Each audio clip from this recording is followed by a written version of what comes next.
Master Jet, paano po sa akin mag 10 years na ako this May? Pero meron akong leave na 2 months. No work, no pay last 2021 dahil naoperahan po ako sa APDO. Eligible pa rin po ba ako sa loyalty pay o hindi na? So ito po tungkol sa loyalty pay, no? Kapag 10 years ka, that's the time na una natin matatanggap yung loyalty pay worth 10,000 pesos. Yun po yung ating makukuha from our agency. Ngayon, ang nag-case na ito, meron siyang 2 months noong 2021 na naoperahan siya sa APDO.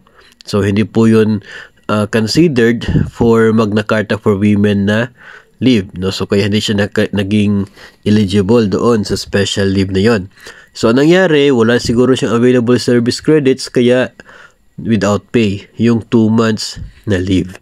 Ngayon, titignan po natin yung kondisyon doon po sa guidelines ng pagbibigay ng loyalty pay. Ang sinasabi po doon, mga master, doon sa unang 10 taon, dapat hindi ka lalagpas ng 50 days na vacation leave without pay. Dahil kapag lumagpas ka sa 50 days na vacation leave without pay, hindi ka na eligible sa loyalty pay na 10,000.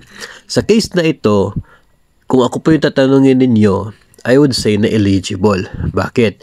Kasi yung naging dahilan ng kanyang leave na 2 months without pay ay hindi po bakasyon, na operahan sa APDO. Ibig sabihin, that could be considered as a sick leave, no? Sick leave without pay kasi wala siyang service credits. Hindi naman nagbakasyon si teacher, na operahan siya, no? So, ibig sabihin, eligible siya doon sa sick leave. Tapos, walang service credits, so sick leave without pay. Yun yung naging dahilan. So, hindi siya pasok doon sa disqualification na portion ng guidelines ng loyalty pay, which is sinasabi na vacation leave without pay.